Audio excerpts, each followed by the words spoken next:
There's a white limousine with Massachusetts plates, and on the loose its occupants, those 90s prom dates careen.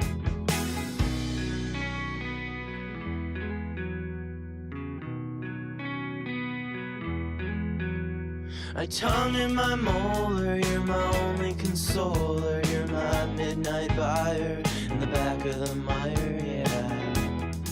My world's a comprehensive private diorama, unpunctuated by any comma you got.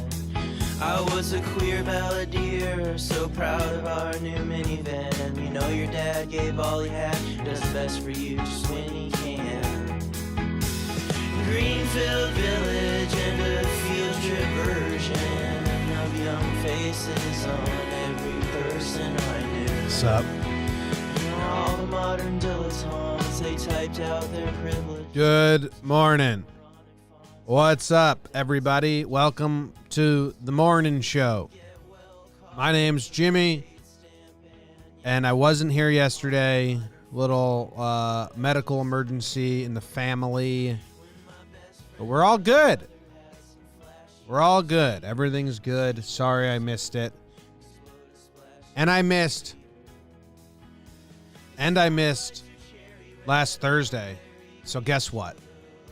That means we get 2 DraftKings ads this week instead of just 1. Boom. I have a mustache now, and I wear sunglasses. 2 things that have never been part of my life ever. The Yankees have driven me to complete craziness. So that's life now. I kind of hate wearing sunglasses, though. They just make my face sweat. I sweat so easily. Putting more things on my face, it's always blown my mind that people just, when it's the hottest out, they put stuff on their face. Opposite of what my goal is, because then I just sweat. So what's up? Good morning, everyone. Good morning to Kevin Gartland. Kevin, maybe I should recognize your name. Norm, Scott, Josh, don't forget the intro. Morning. Josh, did we get you a wrench? Or did you put a fake wrench? I need to get you a wrench, but I need to figure out your channel name or your email. I guess DM me that or something like that. Anyway, morning to Detroit Dabber, Real D, Steve B, Dylan, Vinny. Over on Facebook, we got Sally. Good morning, Sally. We got Matt Stoll, AJ Kelly from Australia. Awesome. Enrique, morning. How's it going? I'm having a Godspeed recovery. I was just going to ask you how you're doing, Enrique. Nice to hear. That's good to hear. Todd Father, what's up? AJ Kelly in Australia. I'm watching a lot of Australia TV. I've just been in the mood for it. We got Kyle and Carter in Periscope. Andrew Jensen. Morning, everyone. Good to be back. Good to be back. Jimmy, ma'am, do you know how fast you're going, O'Brien? Yep.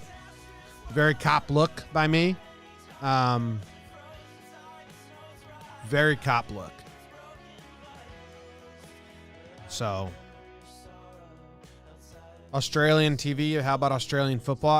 I watched a lot of Australian Aussie Rules when I was when I lived there. Saturday mornings. All right. What do we got today? Talking baseball, pregame show, talking Yanks pregame show, Wake and Jake, talking Giants, talking Yanks voicemail episode, Mansplain Baseball Elsewhere got an episode out. So there you go. We got a good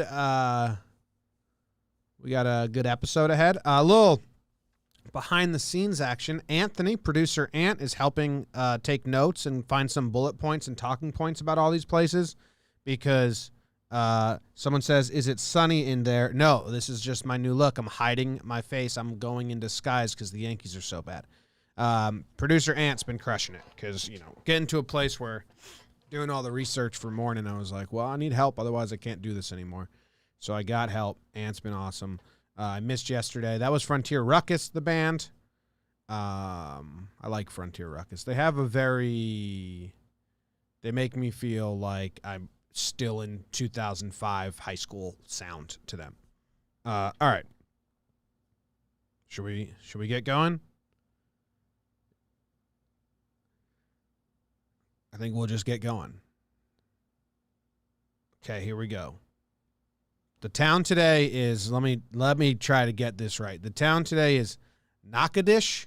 Natchitoches. No idea how to pronounce.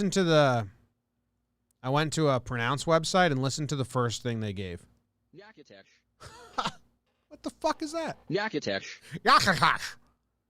Natchitoches. Natchitoches. And then I watched some other videos, some tourist videos. Welcome to Natchitoches, Louisiana, Natchitoches is what I'm hearing.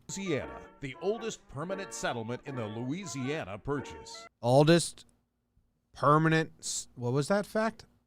Was there some flexy words there? Louisiana, the oldest permanent settlement in the Louisiana Purchase.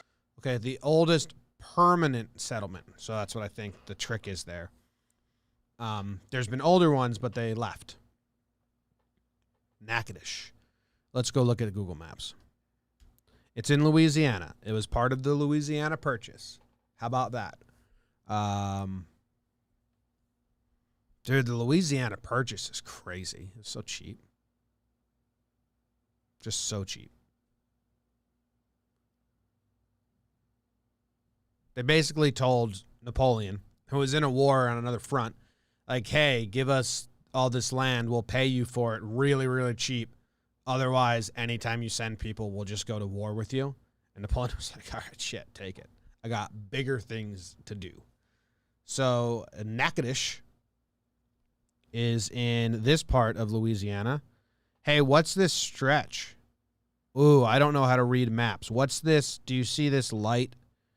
This light strip right here? Natchitoches is right in the middle of that. What does light strip mean on the map? Does anyone know? I mean, it's got to be the topography. Does that mean less trees?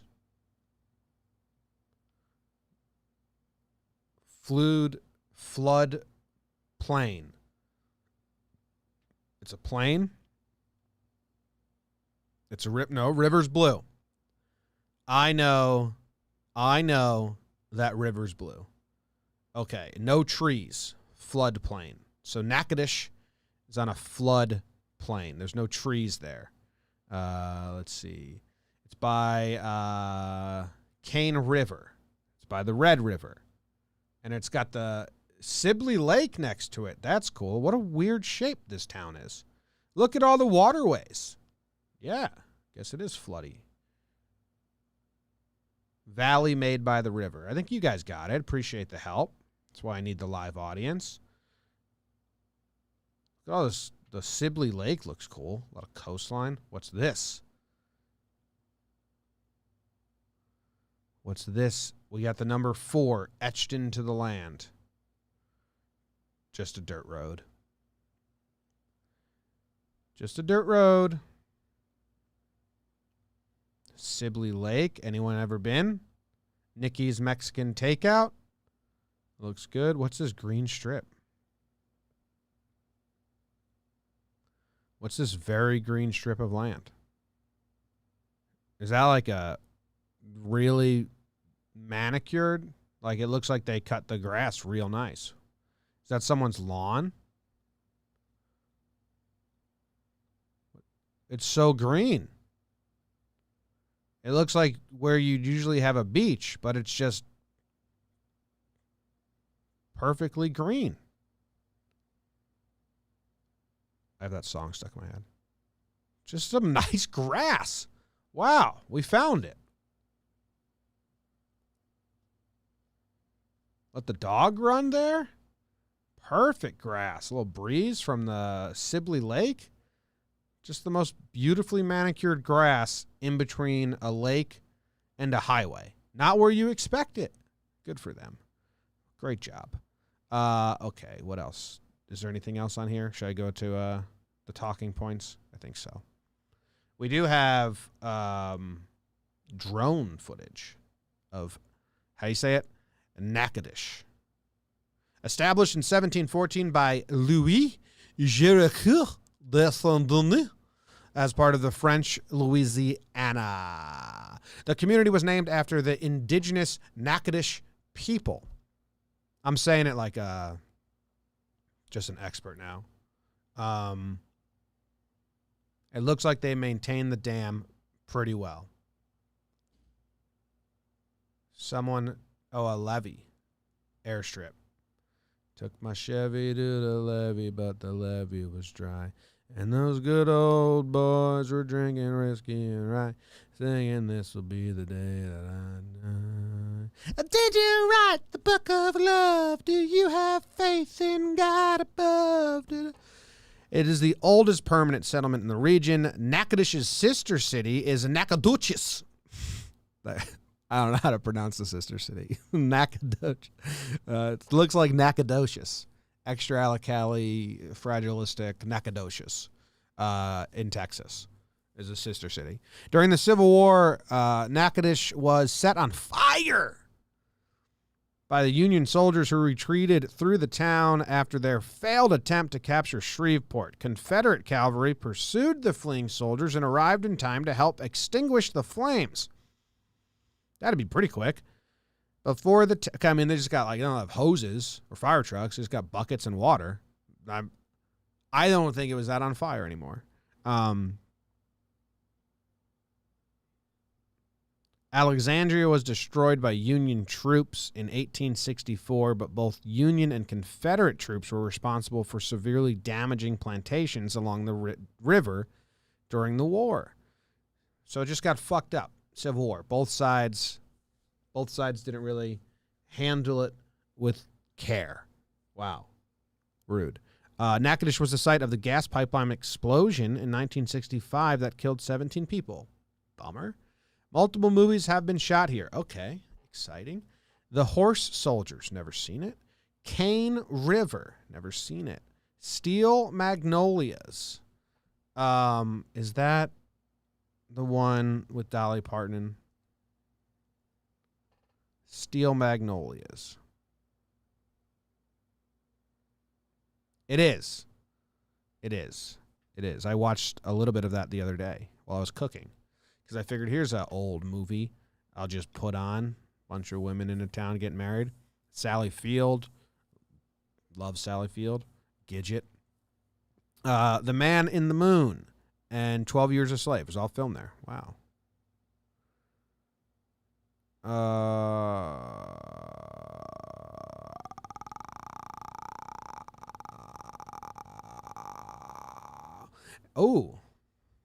Every time I try to say it, I have to... Natchitoches. Natchitoches was ranked the poorest town in Louisiana. Damn. Brutal. And Brittany Rogers. Miss Louisiana 2003 was from there. Natchitoches. Looks pretty nice. This is the poorest town in Louisiana. The drone shots make it look mighty pretty. Like, we've seen some bad towns. This one looks pretty cool. Jimmy cooking while watching Sally Field movies. Hashtag wholesome. I live a pretty wholesome life. I didn't finish Steel Magnolias because their accents were too fake for me, and I didn't like that. But Sally Field, she the best. He burned Savannah. Who are we talking about over here in the chat? Who are we talking about? Death Pod, Warren, Fire. Who burned Savannah? Savannah didn't get burned. Sherman. Savannah didn't get burned. Savannah is one of the only towns that Sherman didn't burn because they were like, dude, all we care about is Savannah. Like, you can come on through. You can take over the town. We don't care. And then Sherman came in Savannah and then left. He burnt every other town, burnt Richmond, but Savannah survived the Civil War quite nicely because they cared about Savannah more than anything else. They're like, hang out. Chill. You want to hang out in Savannah on your way to the war? Cool, do it. Here's all our guns. Here's all our ammo. Take it. And it was like, all right, cool. That's why Savannah has That's why Savannah's so cool, man. It's so old. And Savannah. Hey, this isn't about Savannah. Cut the shit, Jimmy. It's about Natchitoches, Louisiana. We'll do Savannah another time. Gotta stop leading me into Savannah talk nonstop. Well, that was Natchitoches, Louisiana. And, we're all better to have now learned about it. And that's all I have to say about that. Random baseball player of the day is brought to you by DraftKings and, with football. Okay, ready? With football right around the corner, there is no better place to get in on all of the action than with DraftKings Sportsbook, America's top-rated sportsbook app. To celebrate the return of football, DraftKings is giving all users a no-brainer to start the season. Listen up, because you don't want to miss this. Listen up, because you don't want to miss this. Have you ever heard of a football team losing by 100 points? Maybe if the Yankees were a football team, we'd see it. Well, burn. Well, for week 1, DraftKings is ensuring that even if Kansas City were to lose in historic fashion, you would still cash your bet. That's right. DraftKings Sportsbook has moved the spread to Kansas City plus 101 points for all users. So, even if Kansas City loses by 100 points, you will still win big with DraftKings Sportsbook. That's a no-brainer. On top of that amazing offer, DraftKings is giving away up to $100 million in prizes to all users who enter their fire-free football survivor pool. All you have to do is sign up for DraftKings Sportsbook, enter their survivor pool, and you'll instantly get a share of up to $100 million in giveaways. Download the top-rated DraftKings Sportsbook app now and use promo code JOHNBOY to take advantage of this no-brainer of an offer. That's promo code JOHNBOY to get in on all the action. For a limited time only at DraftKings Sportsbook. You must be 21 or older. New Jersey only. Other terms and conditions and restrictions apply. See DraftKings.com/sportsbook for details. If you have a gambling problem, call 1-800-GAMBLER. Our random baseball player of the day today is Pete O'Brien. Shares a last name with me. Wears a blue hat and blue turtleneck. Sometimes. In the picture we have of him, he did it. Pete O'Brien. Pete O'Brien. Guess what Pete's dad's name was? First one to guess it, guesses it. First one to guess it, guesses it.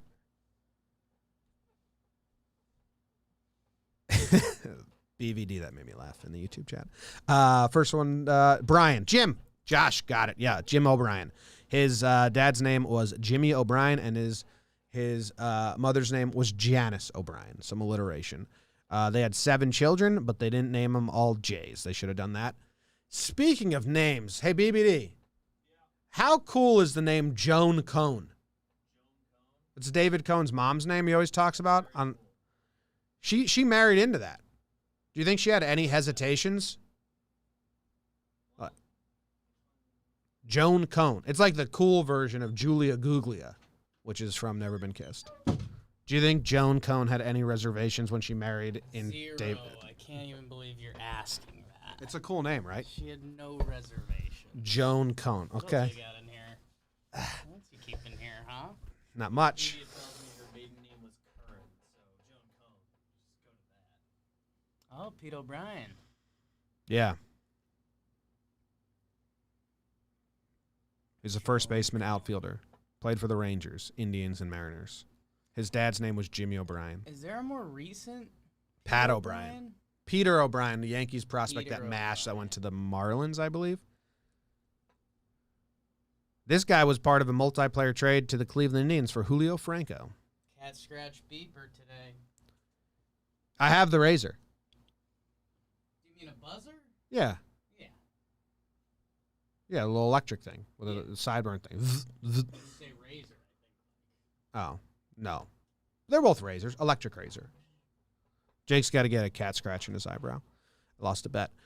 In the final year of his contract at 1993 at age 35, O'Brien was primarily designated hitter because Tino Martinez took over first base, and then he was released to make room for Edgar Martinez as the Mariners were like, we're good now. Let's go look at Pete O'Brien's stats and stuff. He was a lefty and a lefty. He was born on February 9th in Santa Monica, California. That's cool. Whoa. His agent was Larry O'Brien. You think that was all relative? Or an easy sell by the agent? Buddy, practically family. All right, so he got MVP votes in 1986. Let's see how many he got, because sometimes these are bullshit. 5 votes. Roger Clemens and Don Mattingly won. Jim Rice got some votes. Wow, the AL East dominated the AL MVP voting. Boston, New York, Boston, Toronto, Toronto. Oh, look at this. Out of the top 10 MVP candidates in 1986, out of the top 10, 7 were in the AL East. Clemens, Mattingly, Rice, Bell, Barfield, Boggs, Righetti. 7 of the top 10 MVP candidates came in the AL East. What gives, other leagues? Be better. Be a little better. All right, let's find his stats for Hall of Famers. Obviously, that's what we're going to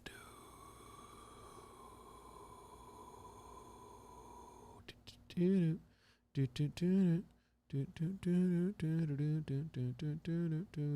Versus Hall of Famers. All right, Jack Morris. Do you guys have this on your screen? Should I zoom in a little for you? Here it is. Jack Morris. He had pretty good numbers versus Jack Morris. He had an 889 OPS and a 416 on-base percentage with 3 homers. He popped Bert Blyleven 3 times with a 263 batting average. Ooh, Necro. He liked him some Phil Necro. Who'd he do awful against? 0 for 8 against Randy Johnson. 1 for 3 against Jim Palmer. He got a home run off Gaylord Perry and Steve Carlton. Nolan Ryan, 3 for 21. That's probably his worst against a guy he actually got at bats against. Yeah. Nolan Ryan diced him up. Nolan Ryan versus Pete O'Brien. With the game on the line. Do you think YouTube has like Pete O'Brien highlights? Pete O'Brien Mariners. Okay. He was part of a triple play. Ground ball right to Martinez. Triple play time. Rolls to O'Brien. Triple play. What a call. How quick this announcer got triple play time in is pretty impressive. Ground ball right to Martinez. Triple play time. Rolls to O'Brien. Triple play time. Actually, I genuinely like that. Not being ironic. Ooh, here's a different Peter O'Brien and his About Me. This is not the same Pete O'Brien. Hi, thank you for visiting my website. My name is Peter O'Brien, and this year will be my 10th year with Coldwell Banker in residential real estate. If you're looking for a top producer to help you find a new home or sell your existing home, please consider me. I've been in the top 10 agents for production and customer satisfaction with Coldwell Banker since I started here. In this real estate market, you need to have a professional like me who is familiar with short sales and bank-owned properties. Over half the homes sold in Jacksonville last year were considered distressed properties. I work hard to make sure that your family gets a great deal on your purchase, and if you are selling your home, we will work together to capture every dollar we can for you. Thank you for visiting my website, and remember to protect your green with Peter O'Brien. Since I started here. In this real agents for production and customer satisfaction, you need to have a professional like me who is familiar with short sales and bank-owned properties. Over half the homes sold in Jacksonville. I've been in the top 10 agents for a top producer to help you find a new home or sell your existing home. Please consider me. Please consider me. Please consider me. Please consider me.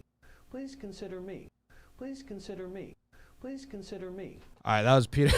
That was Peter O'Brien's real estate pitch from March 13th of 2013. 12 views, but if you're in the Jacksonville area looking to do whatever real estate, hit him up. You know, O'Brien's helping O'Brien's. That's what this show has been about from the start. Let's move on to the book.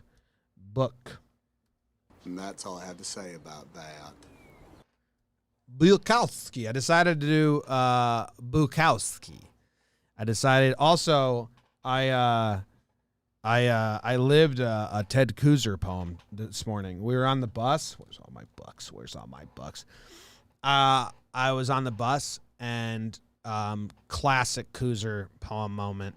The engine stopped. We came, the wheels stopped, and then the engine stopped, and then the driver was just like jamming the key in the bus and twisting. That was like his only weapon to try and get the bus to go again. So then everyone on the bus started looking around and like, you know, your eyes kind of go up, and then you start looking around, and the guy across from me, older gentleman, gray hair, looked like, you know, probably thick Italian accent is how I wanted to picture him. Got pink shirt on, nice shoes. And he looked at me and kind of shrugged like, You know, we made eye contact. He didn't care. He was very reassuring. He was like, I got nowhere to be. I don't care. And then the woman all the way to my left, her and I made eye contact. And you kind of have all these conversations just through eye contact. And she, like, clutched her purse and was, like, shifting her weight. Like, I got to get off this bus if we're going to get stuck here. And she looked at me for, like, assurance. Like, are you getting off too? Like, this is bad, right? Our mornings are ruined. And I just kind of looked back at her, and I mimicked the old man. I just kind of shrugged at her and like, oh, I don't care, whatever. And then the guy started churning the engine even more, and then the bus started going again. But there was that slight moment where everyone on the bus was just looking at each other, having conversations with their eyes. And I was like, this is Ted Kooser poem. That's a moment. That's a mundane moment in life that happens. You just make up backstories, you know. Maybe she's going to pick up her kids, and she doesn't want to be late. Maybe the old man, he literally just rides the bus every morning because he wants to see people and he's got nothing else to do. So getting broken down doesn't matter to him. That's how you do it, guys. I started writing it. I started writing a little poem all about it. You know, you just make up the backstories. I was getting my Ted Kooser on. Just a life moment on the bus. Bukowski. Here we go. I used the book. I used the book to hold up my monitor, my second monitor, so it gets a little higher. Okay. Serena said, poems, my favorite part. Nice. Detroit Dabber threw out a page 29.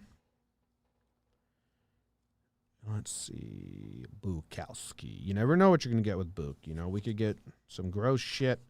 We can get some sexist shit. We can get some really dated stuff. 29's way too long. 46. Number 46. Schoolyards of Forever. It's kind of long, too. 3 pages. 142. Yeah, this book is a long one. 142. Sup, everybody. Hope you're having a good morning. Only 1 page here. Okay. You ready? Here we go. Got to read. It's called In a Neighborhood of Murder. Use that face, Katie. In a neighborhood of murder.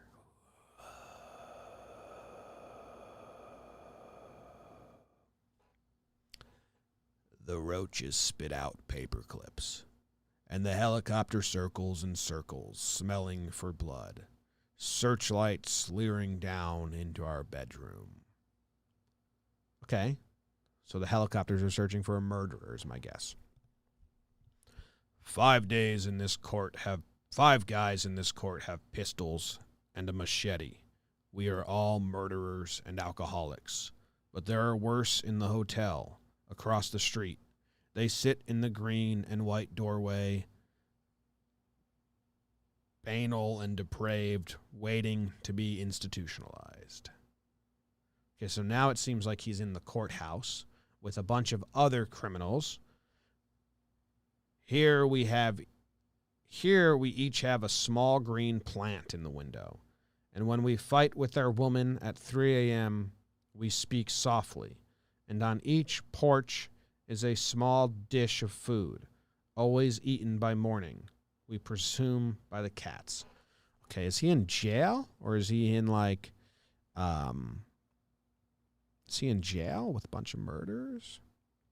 5 guys in this court have pistols, and another a machete. So I'm guessing the 5 guys with pistols he's talking about are like cops, security, and another a machete. And we are all murderers and alcoholics. But there are worse in the hotel across the street. They sit in the green and white doorway waiting to be institutionalized. People that have left the courtroom waiting to go to prison, or are we doing metaphors here?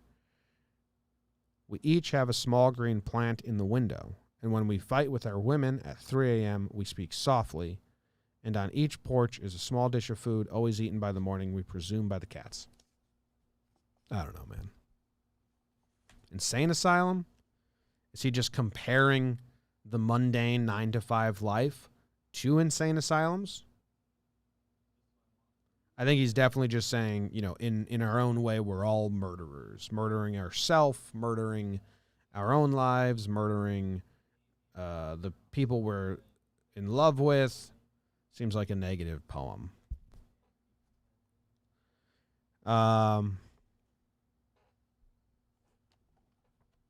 Okay. In a neighborhood of murder. Pretty dull outlook on society. Charles. That's that.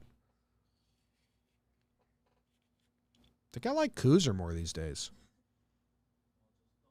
I don't know. All right. That's the show. Appreciate you guys tuning in. Had fun today. We'll be back tomorrow. And maybe, just maybe, we'll have fun again. There's a white limousine with Massachusetts plates and on the Bye. loose Love you guys. See ya. those 90s prom dates careen.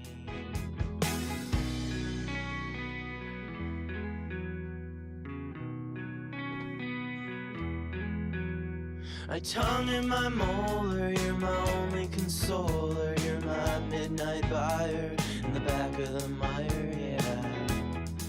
My world's a comprehensive private diorama, unpunctuated by